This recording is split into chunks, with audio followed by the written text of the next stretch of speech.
Good day, friends, and thank you for joining with me as we continue our look at the book of Proverbs. This is a day-by-day journey where we look at each of the passages in the book of Proverbs and try to really kind of open them up so that we can see their application to situations that we deal with on a regular basis.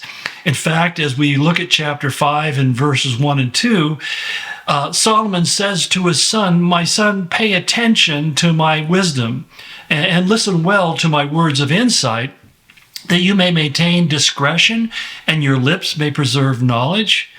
Now, I know that some of you are thinking, isn't this kind of a repetition of things he's said already? And you would be absolutely right. In fact, the phrase pay attention is used at least a half a dozen different times. It's in these first 10 chapters of Solomon.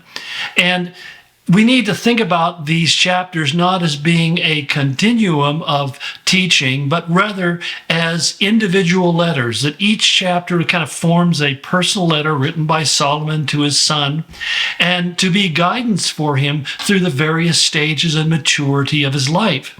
And in this particular passage, and we'll see this truly in chapter 5 and 6 in particular, the real concern here is for sexual immorality. And, there is an application to our spiritual life that we can find that we can spiritually be unfaithful. In fact, it's referred to as spiritual adultery because we are one with Christ. And if we join ourselves to something that is not Christ-like and is not of the world and not of God, then that's kind of an adulterous and idolatrous way of living our life. But here, most particularly, the first point is that sexual immorality is also often accompanied or really held within the context of spiritual adultery and spiritual unfaithfulness. So in a very literal sense, he's warning his son about the danger of being sexually immoral. We know that Solomon really was counseling to have a lifetime heterosexual relationship with a woman, even though he himself violated it, seriously violated it. But the simple fact is that he's basically saying that when you have a sexual intimacy outside of marriage, that's a relationship involving uncommitted sexual intercourse. And it's done simply for personal gratification, to do it without personal commitment, and certainly without taking personal responsibility. And this is particularly, I think, pertinent to the day and age in which we're living, because we find that the idea of what we call living together or shacking up or living outside of, the bonds of marriage, cohabitating, is something that is increasingly popular. In fact, at least half of all people who are living together in a sexual relationship are not married. And now a lot of people say, well, it's just a piece of paper.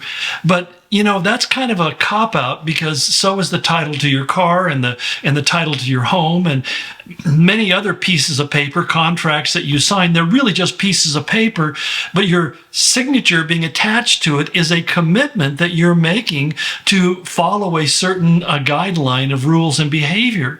And so we need to understand that when we talk about marriage, we're talking about pronouncing vows before God.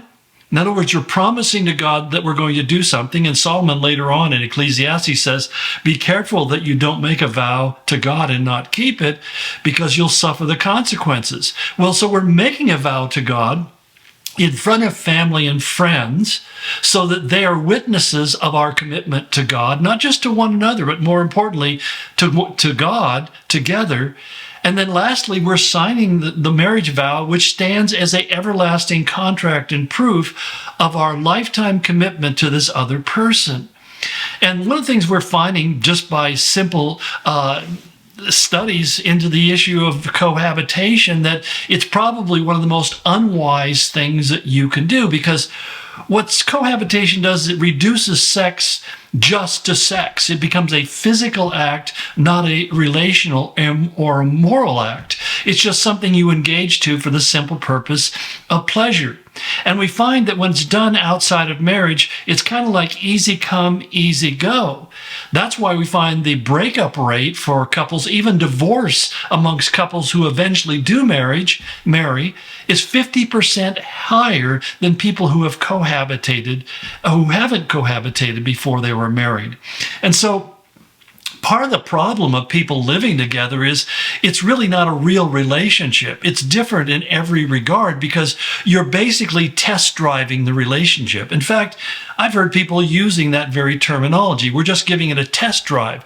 Well, the thing about a test drive is you're not committed. You have no skin in the game. You have nothing to lose. If you don't like it, you just simply move on. And it's almost like keeps a relationship, for both the man and the woman, and sometimes more for one than the other, of a constant performance trying to please and make the other person happy. And you're fearful of letting down and letting the dark side of your personality show for fear that the person will simply say, I'm out of here. And oftentimes that's exactly what happens. So you end up living in a relationship where you're intimate with somebody, but one of you or both of you is always looking around to see if there's a better opportunity that's going to come along, for which you will just simply throw this one aside and follow off with another person. It's, really kind of common and destructive. And what it does is it ultimately destroys the culture of family. Because the idea of family is that this is a group of people who are committed to each other till death do them part. And yet what this does is it destroys that sense of culture. And what I've found is that people who have divorced, and particularly those who have divorced 2, 3, 4, 5 different times, is that they don't really have a high value of family relationship. There's not a sense of truthfulness or loyalty or even commitment. There is more of a user dynamic in the family relationship, that the people there are props that you manipulate to fulfill whatever need you have at the time. But it's not something that you lay your life down. And so it ends up destroying the very structure of the family.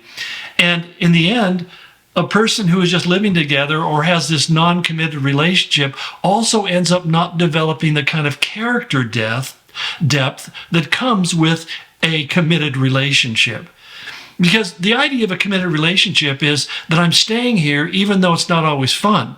I'm staying here even though it may be painful and difficult. I'm staying here only because I know it's right and good and true. And every couple, every marriage goes through those seasons where you're saying, I'm going to be faithful to you simply because I'm faithful to God. And there are a lot of people who are afraid to admit that. But, as I often joke about my wife and I, that there was very many points in our early marriage in particular where God said, may death do us part, but we would pray that the Lord would come very quickly, or death would come very quickly to one or the other, so we could extricate ourselves from this painful relationship. The difference now that we're looking very soon at 55 years of marriage is that those really difficult, painful, hard points in our journey, we just kind of looked at each other and said, we're staying with this come hell or high water. Whatever comes, we're going to stay with it because we will not dishonor God. We will not displease God. We will not disappoint our friends and family. And we will not betray the trust that is given to us as parents to our children. We want to set that example for them, that we stay with it. And so when we begin to look at Solomon's comments here, where he starts with this very simple phrase in the beginning, he says, my son. This is a phrase that has within it all this intimate warmth of concern, basically saying, I'm not judging you, I'm not meddling you, but I'm deeply concerned for your health and your welfare.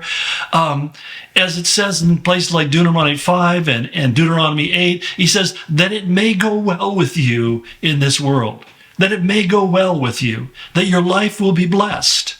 And so as we get into this, we find Solomon very clearly saying, so pay attention, be tuned in, listen well to my words, deliberately focus, mentally become engaged. And this is not about casual listening or listening partially while you're watching something on TV. It's actively listening, where you're looking at the person eye to eye and you're actually doing whatever you can to hear them very clearly. I find, for example, I do come to the place many times where I have to actually cup an ear because I can't hear Exactly, and I don't want to miss what's being said. It's that important to me that I'll admit to other people that I'm not hearing that clearly, and I'm willing to cup an ear so I can hear them. Or even more importantly, or more commonly, I put the TV on mute, because when the TV's on and my wife is talking, a lot of times I can't hear her. If I want to hear what she has to say, if I want to pay attention, I remove the distractions and I focus with everything I have so that I can absorb the information that's being communicated to me. And this is what Solomon is trying to communicate to his son. This is the posture that he wants him to adopt. Well, we'll continue on tomorrow as we look at this passage further. God bless you.